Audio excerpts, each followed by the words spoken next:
We're going to do like a walkthrough of today, the purification process for aspirin.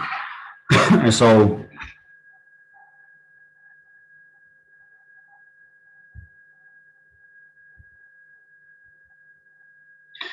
with aspirin, with it being a solid,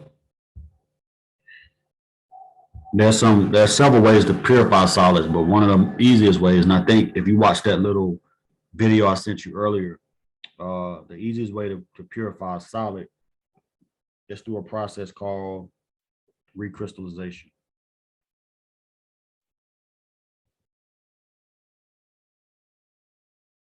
Sometimes you might see it written as like that, right? But it means the same thing. And basically what we do in a recrystallization is we find a solvent that your compound is insoluble in at room temperature.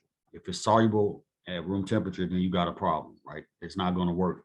So for your solvent, I'm just going to abbreviate compounds. Your compound must be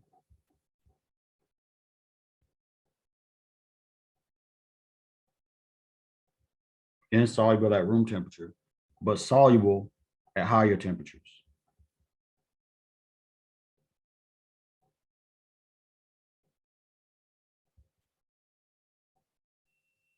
Right? So insoluble initially, soluble at higher temperatures. For aspirin, we've been doing this lab for a long time. We always use ethanol. The reason for that is because aspirin is insoluble in ethanol at room temperature. Once ethanol is heated up, you can dissolve the aspirin up. And then at the end, when it starts to cool down and you add water, that ethanol water mixture, the aspirin is insoluble in that also. So you can get it to precipitate. So it really involves about 20. You can write this down too, because I think there's a place on the data sheet that asks how much ethanol you're going to use. You can just use 25. You can write that in, right? So ethanol is the choice solvent for aspirin recrystallization. So we have a couple of steps, right? So you want to dissolve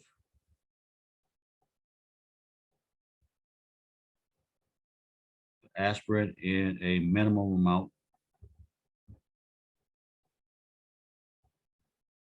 of hot ethanol, right? Usually it takes with the amount that we are going to start with, well, at least the amount that you're going to see. It usually takes about 20 to 25 mils, but no more than that. If you add too much ethanol, then the solution is going to be super saturated and you will not recover your aspirin. You'll have to strip the ethanol off. That's a whole nother step. I don't want to get into that. So you dissolve it up in a minimum amount of hot solvent. You cool to room temperature. And then you're going to add cold water. And again, the cold water step is to make that aspirin even more insoluble.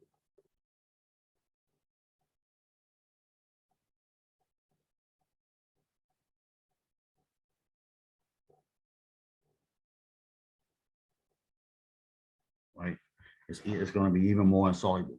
And then final step is to chill on an ice bath.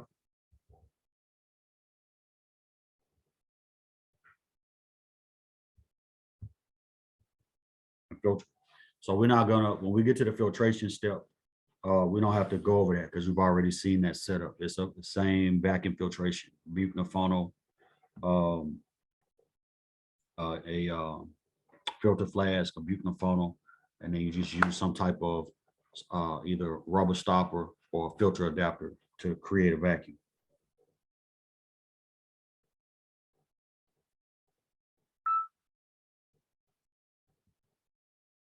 Right, so you use vacuum filtration.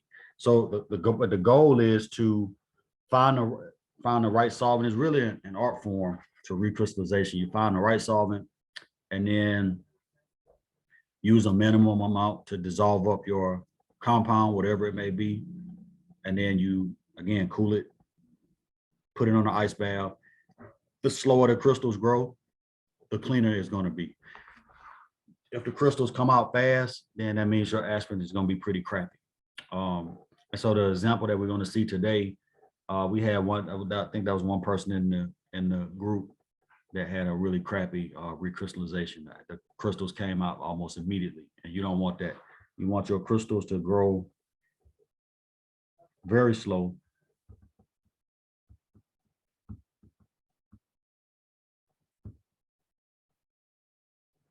And that's going to make those crystals much cleaner, right? Much more pure. So the purpose of, again, recrystallization is a purification method. We're going to take this crude aspirin that was made the last time we saw that we made aspirin, but it was crude. It's probably still got leftover acetic anhydride, leftover salicylic acid. So you want to recrystallize it to purify it, right? So that's what we're doing, a solid purification. All right, so there's some gaps on your some places on the data sheet to fill in. I think, does it ask on the data sheet about a crude aspirin amount? Is that on there? Yes. Okay, great. So let me switch screens, and we're going to, I already had to have a video queued up. So we're going to go straight to here. Let me,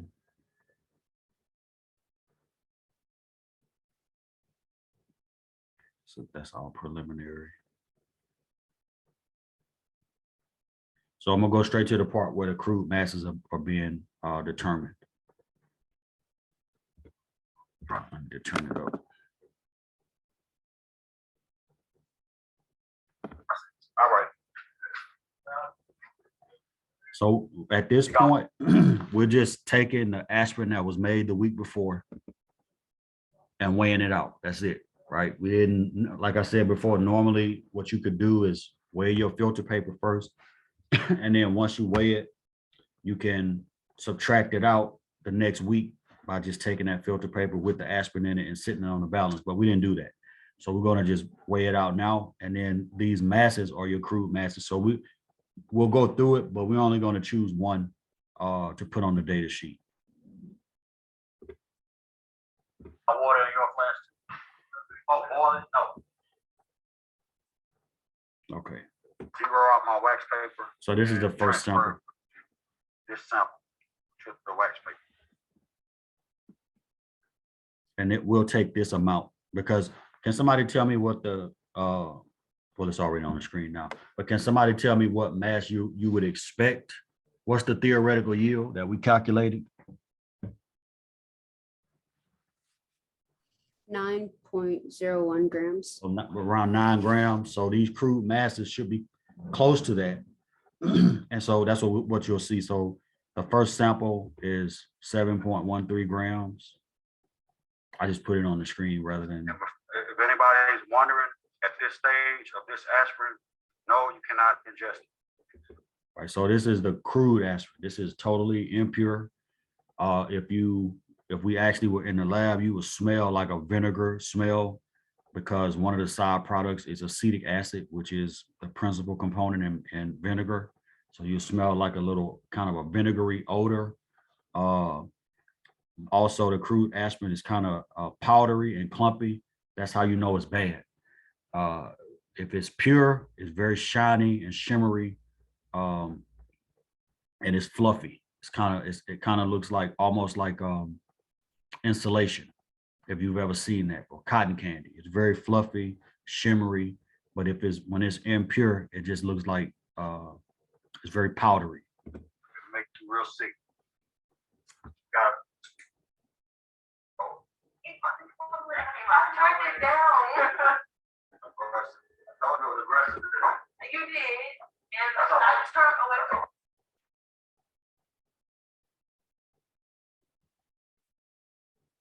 So for the second sample, that second sample It should pop on the is screen. 7.2. 7.2. This is yours, Malachi, 7.2 grams. So if you want to use that mass, that's fine. So I'm just gonna take this and transfer it. So at this point, we got 7.13 or 7.2, and then I think there's one more sample that's going to be weighed out. Let me just skip ahead to that.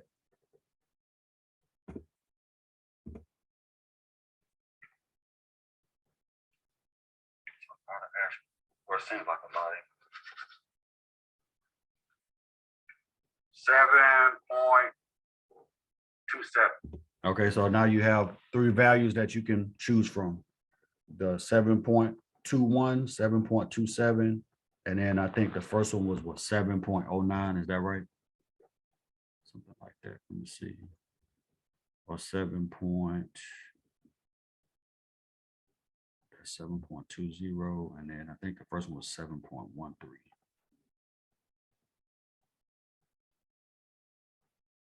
Seven point two.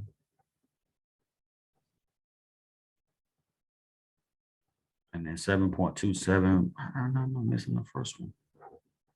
It's 7.13, 7.20, and 7.27. Okay, great. Thank you. I'm gonna put that in the chat. You can pick whichever one you want to use. You pick 7.13, 7.27. Thank you for that. And that's all in grams. The theoretical yield we calculated last week to be 9.06. Is that right? 9.01. 9.01.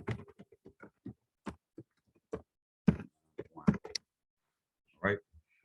So it's your choice. Whichever one of those crude masses you want to use, it's your choice. You can pick whichever one you want. It doesn't matter. All right. So now I'm gonna skip ahead to here.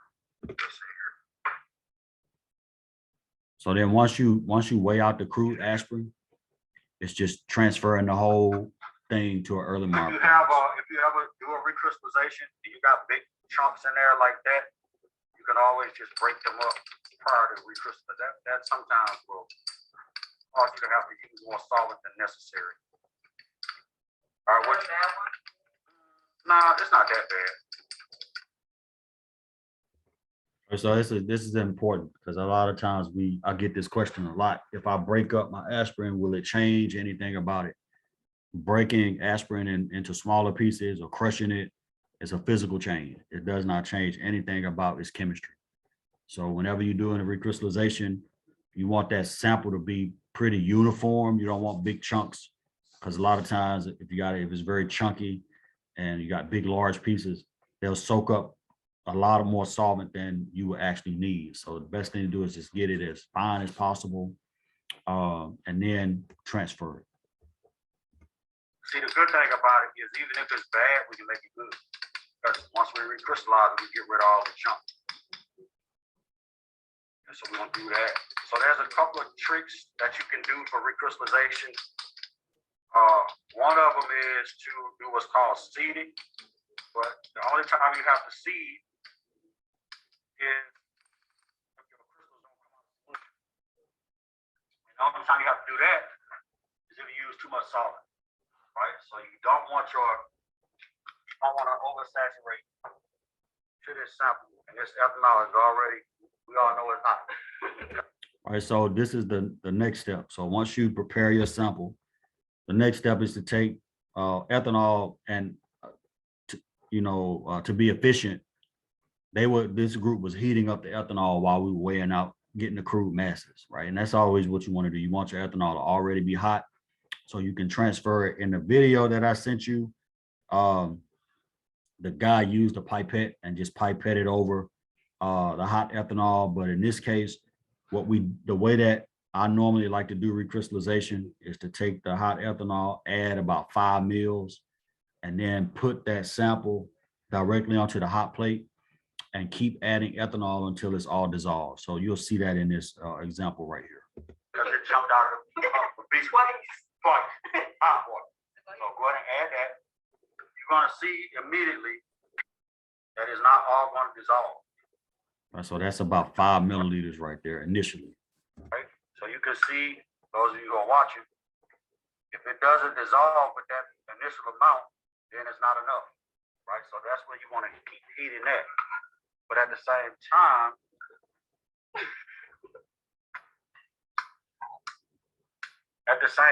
you want to be adding ethanol to, go ahead and be swirling it. At the same time, you want to keep adding hot ethanol to it. So while you're doing that, the ethanol that's back here, when it starts heating up, like it's already boiling, go ahead and add some more. Add about 5 more mils. You can actually take that ethanol off. Keep that on. Yep. Keep swirling. It's hot. You can leave the ethanol on. You might not need it anymore. All right. All right. Here we go. Let me bring it up. So what this student is doing right now is actually not good. You want to keep that Erlenmeyer flask seated on that hot plate because you want this to stay hot. If it cools off, then it'll start crystallizing before time. So you want to keep it on a hot plate, keep swirling it, and keep heating it until everything dissolves. You can see that here, it's actually going into solution, right? The hotter it gets, the more it's going to dissolve. But you want to keep that solvent hot. You can turn that off, actually. Just keep swirling it. You don't want any solid left in there. Spoke too soon. Just turn that down. Go ahead and put that back. Keep swirling. Keep it on the hot because it's got to stay hot. If it's not hot, then it's not going to dissolve. Should I add some more? Yeah, you can add more. If it doesn't go in while you're heating it, you can just add more ethanol. And you can sit that ethanol count in that back corner to keep it hot. Just don't knock it off, you know. Good. Yeah, but you always want your ethanol to stay hot because the goal is to dissolve this in hot solvent, not room temperature solvent. Anybody on Zoom have any questions about what's happening? Right? One of the things about doing recrystallization, it's an art. You got to be patient. Can't be in a rush.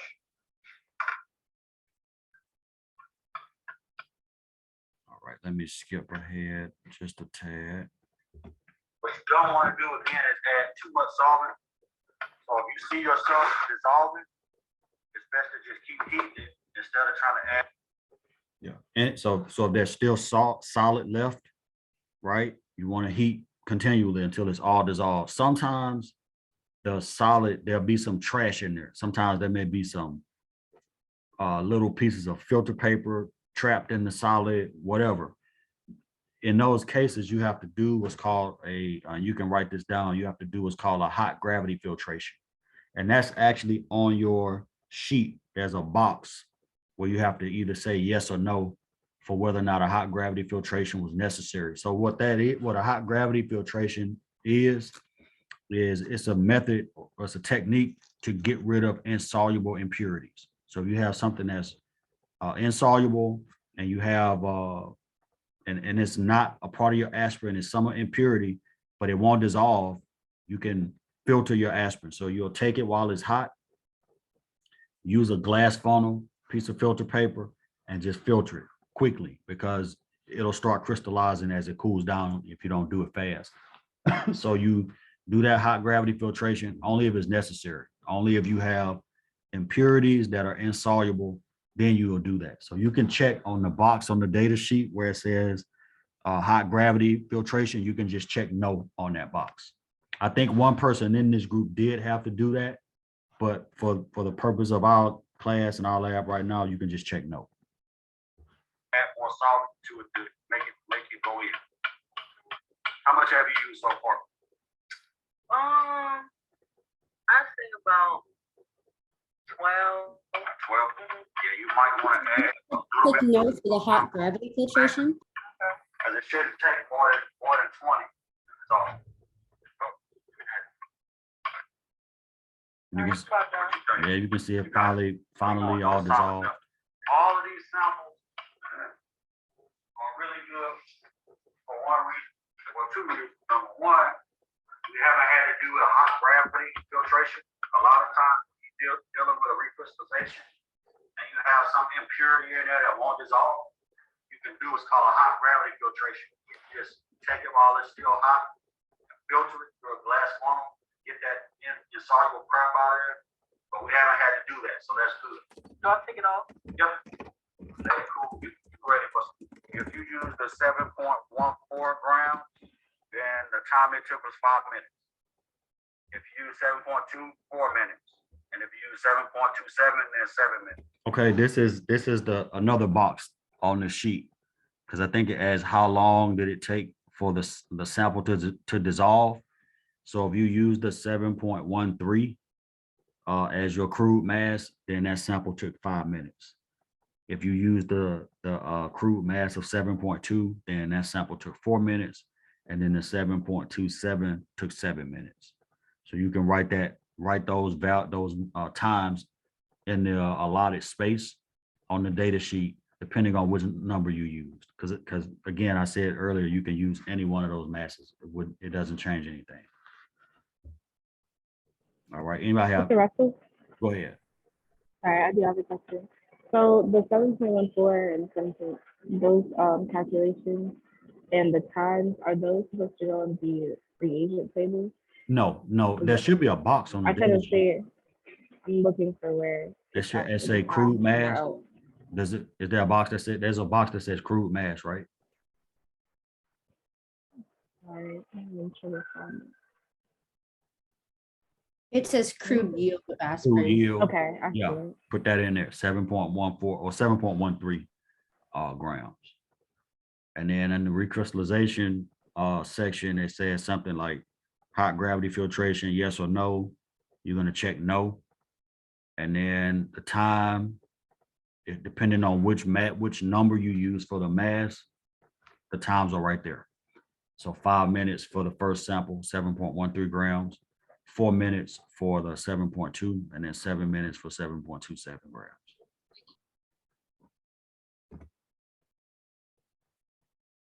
Yeah, so for ethanol, you can just put the entire amount, 25 mils. Yeah.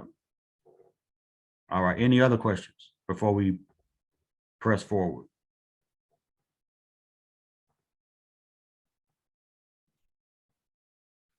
All right. Excuse me, Dr. Well, I have a question. Have Go we ahead. found the actual amount from the salicylic acid and the anhydride from last week, or like we don't have those yet? No, I think I sent that in the announcement today, but I'll type it in here.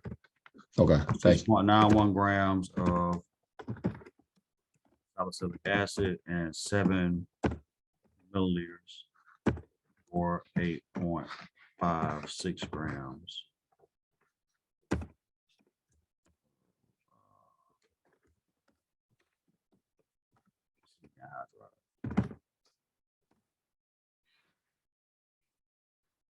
Is it 8.5? No, 7.56, my bad, because it's 1.08.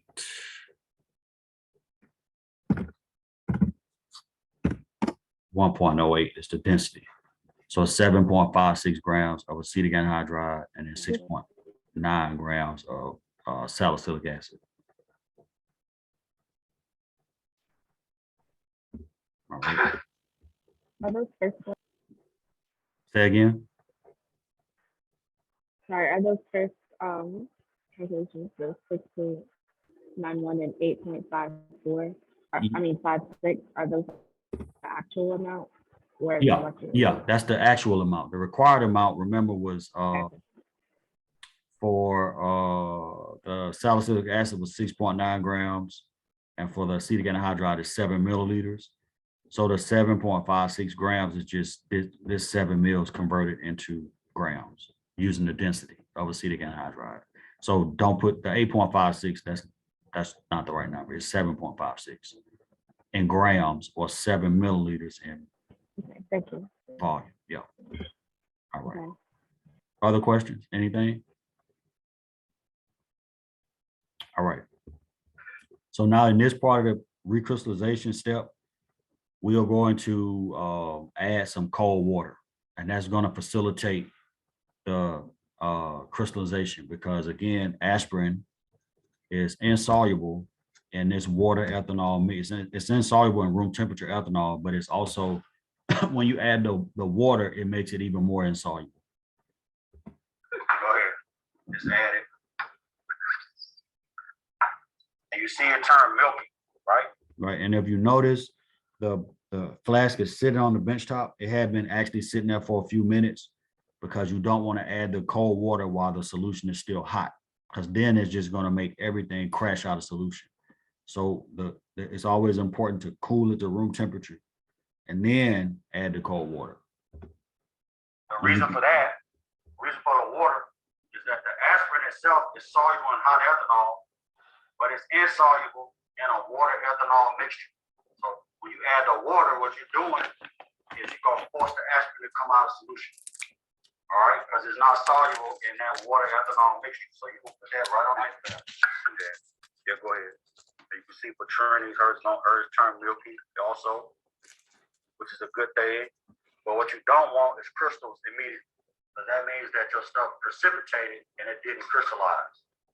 The crystals you want to grow over time, so slowly. So you just want to put, once you get that, add that 40 mils, you're going to put that on the ice bath.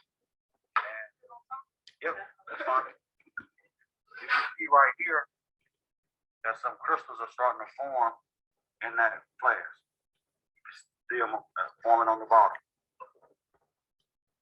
A lot of them, right? This is such a fun Within the reaction. first probably 5 minutes or so, you want to start seeing crystals. So you can see, for those of you who are watching, so what I did was when I gave him the ethanol, he poured. So here's a great example of not following instructions. So this student added somewhere around 30 or so milliliters, even though we walked in, we went over everything, and I said up front, don't add more than 25. So this student added something like 30 mils of ethanol. And because of that, the sample became super saturated. So we had to really work with this sample. I can't remember. There's two things you can do when your crystals are stuck in solution. One is to scratch the surface of the flask. You can take a glass rod and just kind of scratch around the surface to agitate the crystals, or you can do what's called seeding. And I think I talked about that. Well, I know the video that I sent, the guy talked about it, but you take a crystal from another sample and you basically add it to this sample, and the other crystals in the solution start growing around it. So I can't remember what we did here, but let's find out. But all of it instead of the minimum amount. You can see right here, there's not a lot of crystals growing in there, right? At all. So what we're gonna do is we're gonna seed it. So I'm gonna take a crystal from another sample and put it in here to get his crystal to come out of solution. So let me grab a sample corner. So I'm gonna seed this. I'm gonna take a little bit of another sample. You see it here, I got some aspirin on the tip of this glass rod. I'm just gonna put this down in here. And it's that simple. It's that And simple. what happens is when you seed it again, the other crystals act like a scaffold. And so his crystals are gonna start building around that. So I'm gonna take this and scrape these into there. There's another little trick you can do by scratching the sides of the flask, but for now, I think this will be good. We'll get that in there and then get some more. And you can see immediately all from one crystal from another sample. So we're gonna leave that. We'll check back on that in about 5 minutes. It's gonna be a lot more crystal. You're welcome, Paulo. Sage.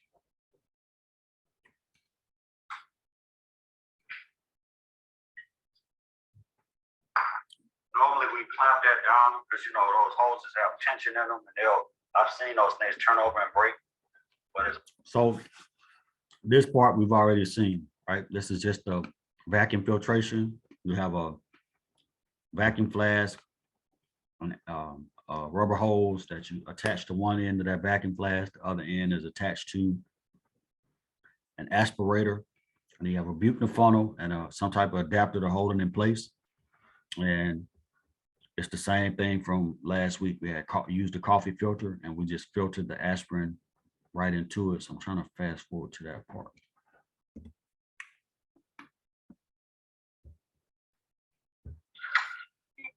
Turn your faucet on, turn it up high, how they work, right? You want to get a good back. So go ahead and take that flask And again, if the off aspirin the is, ice valve. if it's stuck together, just take you can take a glass rod, break it up, and then filter it. And pour it on to the, be careful not to pour it in the gap. You want to pour it directly onto that filter.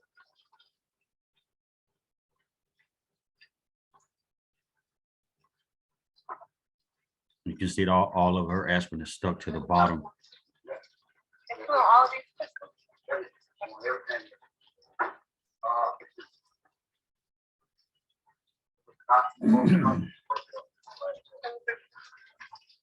So sometimes when it's time to filter, right, we'll break up this. Sometimes you may have to break up that sample with glass rod. And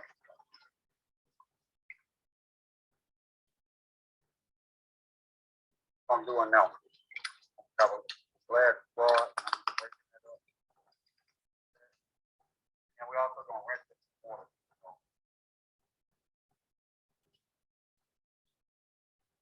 It was like see-through initially, right? So this is the sample that we had to seed with the other crystals because he added too much solvent, and you'll see immediately like this process actually works. It works wonders, especially when you have a sample that has been oversaturated or you got crystals that are just kind of resistant to precipitation. Seeding works wonders. See any crystals, and now got a lot of crystals. That seeding actually works. The only thing is when you have to seed it, that means you have to wait a little bit longer to get the maximum yield, because you don't want to filter it now and leave half of your aspirin in solution. So we're gonna wait about 10 more minutes on that, but you can see after we seeded it, we have a lot of crystals in there now. So we're gonna wait about 10 more minutes on that one. All right, so that's the end of that recrystallization process. Let me stop recording and I'll answer any questions right now.